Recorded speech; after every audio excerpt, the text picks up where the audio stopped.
Hey guys, sorry, looks so rough. It's been a long day and I am really exhausted right now. This is the first chance I've really had to sit down and do my discussion board, and I've just had a ton of work to do recently with my job and everything, so just try and bear with me a little bit. But anyways, I guess I'll just jump right into it. So the question for this week is, in what ways could you vary your instruction to ensure you are reaching all of the various learning styles you may have in your classroom? So I know that every student learns in their own way. For me personally, I'm a very hands-on as well as watch learner. I really succeed when I see someone do a task and then follow through that task myself.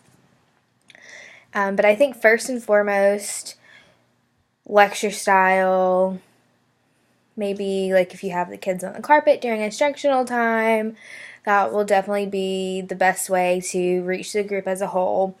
And hopefully that will be able to hit a lot of the learning styles that way. And through lectures, you can also get a lot of other learning styles in that.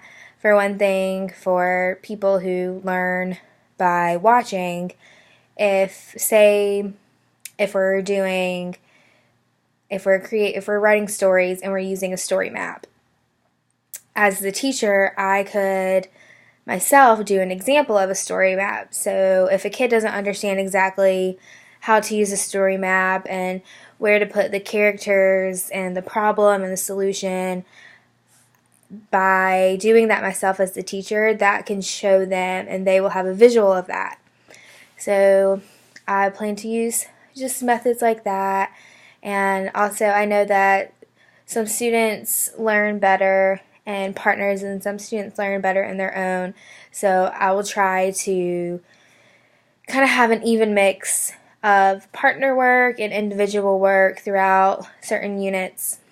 And maybe depending on, I guess it would just depend on the different students each year or grade level, maybe give them the choice for an activity. Like if they wanted to do partner work, they could, or if they wanted to do it on their own, that they could. Just whatever they think would go best for them. Also, I've learned that, like through my field experiences, that there are some students that really just need that one-on-one time with the teacher just to sit down and walk them through it a little more. And hopefully, as a teacher, when we're doing an activity, I will have time to set aside.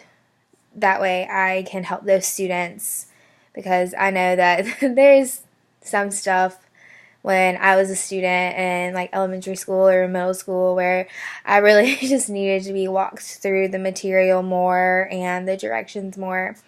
So I just hope to incorporate all of those into my teaching methods. That way I really can hit everybody's learning style, because everybody learns differently and there's really no wrong way to learn, just as long as my students are learning. And I'm just going to try and do anything I can as their teacher to really just help them succeed.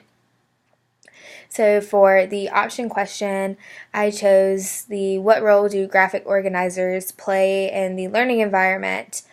And I think that one role that they play is visual aids, for sure. I've seen like Venn diagrams and different graphic organizers on anchor charts, and those seem to really help students because it gives them something to refer to that they can look at around the classroom, like when they're doing an activity or an assessment. And I also think that when you do them as a whole group, it really helps in class participation.